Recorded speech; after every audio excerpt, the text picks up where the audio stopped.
Você já parou para pensar que o universo pode não ser exatamente como a gente imagina? Que talvez, por trás do véu fino da nossa realidade, existam coisas inomináveis. Entidades tão antigas e vastas que a simples ideia delas pode estraçalhar a sua mente como um galho seco no meio de uma tempestade. Essa é a história de Leonardo, mas podia ser a sua, a minha. Um dia, a gente esbarra em algo que não deveria existir. E bum, a cortina se abre para um espetáculo de horrores que a gente nunca quis ver. Léo era um cara tranquilo, sabe? Desses que curtem a própria companhia. Vivia numa casinha modesta, meio isolada, lá pelas bandas de Serra da Bruma. Uma cidadezinha onde o tempo parecia ter esquecido de andar, aninhada entre montanhas cobertas por uma neblina eterna. A vida ali era lenta, pontuada pelo sino da igreja e pelo coachar dos sapos nas noites chuvosas. Mas o Léo tinha uma paixão que o tirava da rotina: astronomia amadora. O céu de Serra da Bruma era um show à parte. Longe da poluição luminosa das grandes cidades, as estrelas pareciam saltar do veludo preto da noite, um diamante a cada ponto. Léo passava horas e horas no quintal, olhando através de seu telescópio refrator, ou ouvindo o universo pelo seu radiotelescópio caseiro. Ele adorava a imensidão, a quietude do espaço. Era uma paz, quase uma meditação. Foi numa dessas noites que tudo começou a desandar. Era uma terça-feira, a névoa estava mais densa que o normal, abraçando as árvores e transformando-as em silhuetas fantasmagóricas. Léo estava sintonizando seu radiotelescópio para tentar captar o pulsar de uma nebulosa distante. De repente, entre os ruídos habituais do cosmos chiados de partículas, um eco de ondas de rádio de galáxias distantes, surgiu algo novo. Um zumbido. Não era um zumbido comum, sabe? Não era estática, nem interferência. Era um som grave, constante, que parecia vir de lugar nenhum e de todos os lugares ao mesmo tempo. Uma nota única, quase imperceptível no início, mas que logo se impôs sobre os outros sons. Léo ajustou as antenas, checou as conexões. Nada, o zumbido persistia. Ele tentou localizar a fonte. Apontou o telescópio para diferentes quadrantes do céu, mas o sinal parecia emanar de um ponto que não continha nada, apenas o vazio. Um vazio que, de repente, não parecia tão vazio assim.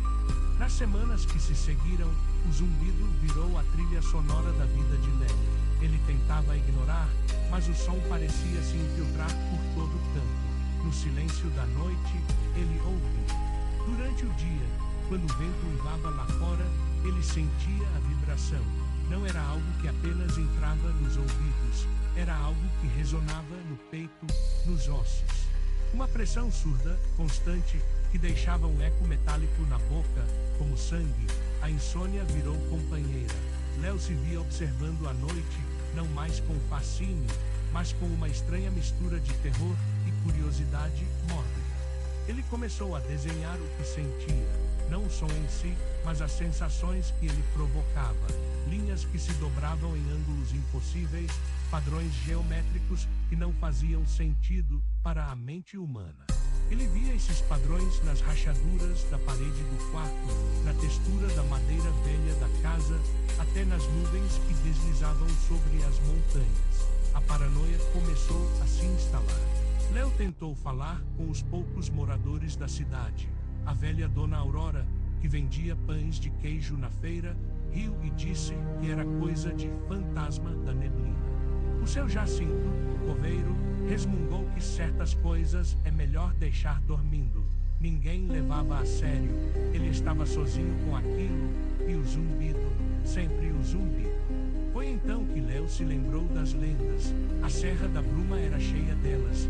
Histórias de um antigo observatório abandonado no pico mais alto, o Pico Sombrio. Dizia-se que era um lugar de maus presságios, onde o silêncio falava, e as pessoas que se aventuravam lá voltavam com o vazio nos olhos.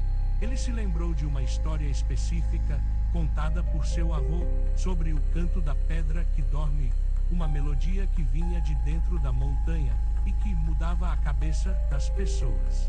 Decidido a encontrar a fonte, ou talvez a provar para si mesmo que estava ficando louco, Léo se equipou e partiu para o Pico Sombrio.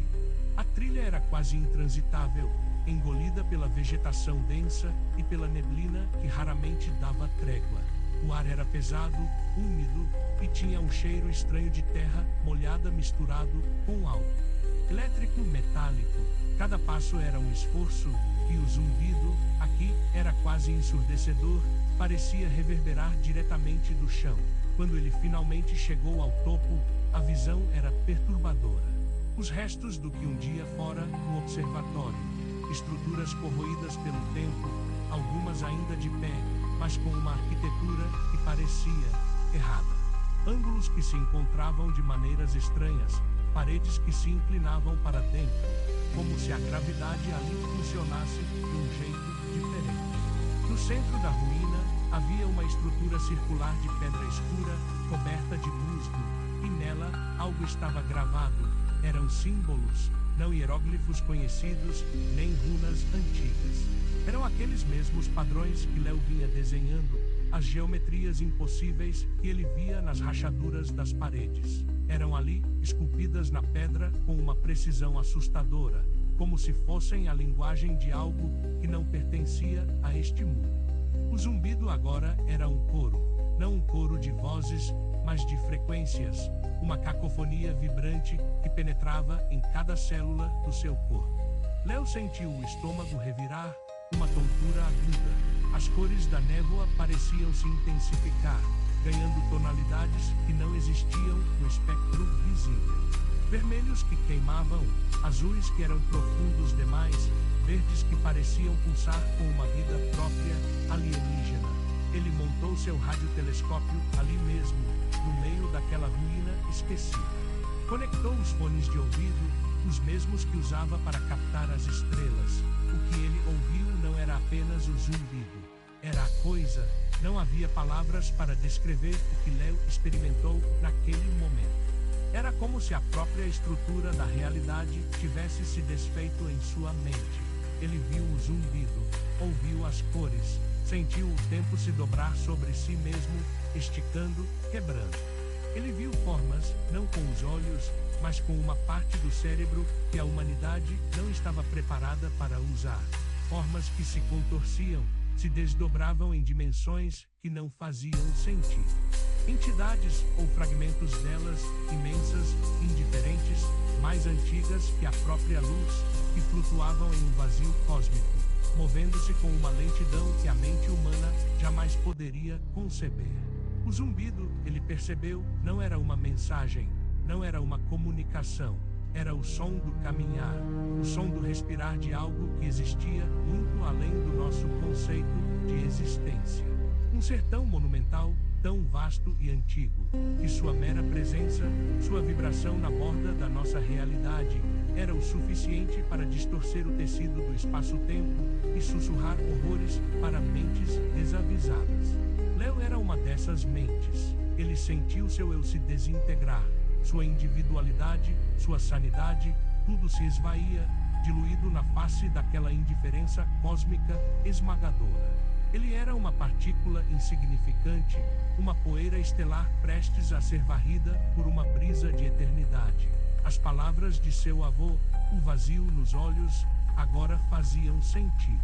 Quando os homens da cidade finalmente encontraram Léo, dias depois, ele estava sentado no centro da estrutura de pedra, abraçando seu radiotelescópio quebrado. Seus olhos estavam abertos, mas não viam nada do mundo real. Estavam fixos em algum ponto além, um lugar onde as cores sangravam e os ângulos se curvavam. Ele murmurava. Não eram palavras, mas uma repetição daquele zumbido, um sussurro gutural que era ao mesmo tempo aterrorizante e melancólico. Eles o levaram embora, claro, para um lugar onde as paredes são acolchoadas e os olhos das enfermeiras carregam uma compaixão cansada. Léo nunca mais foi o mesmo. Sua mente estava quebrada, estraçalhada pela revelação que ele não buscou, mas que o encontrou. Ele vive agora em um limbo, seu corpo aqui, mas sua mente presa em algum lugar entre as estrelas distorcidas e o vazio que zumbia. Mas escuta aqui. O pico sombrio ainda está lá, coberto pela neblina eterna, e a Serra da Bruma ainda guarda seus segredos. E o zumbido, bem, ninguém mais além de Léo parecia ouvir. Ou pelo menos, é o que eles dizem. Mas ainda hoje, se você estiver num lugar muito silencioso, se prestar atenção de verdade, talvez, bem, talvez você escute um zumbido. Um zumbido que não é do vento, nem da eletricidade. Um zumbido que vem de um lugar que não deveria existir. E então, você vai saber que o Léo não estava louco. E que talvez, só talvez, ele ainda esteja escutando, e você também.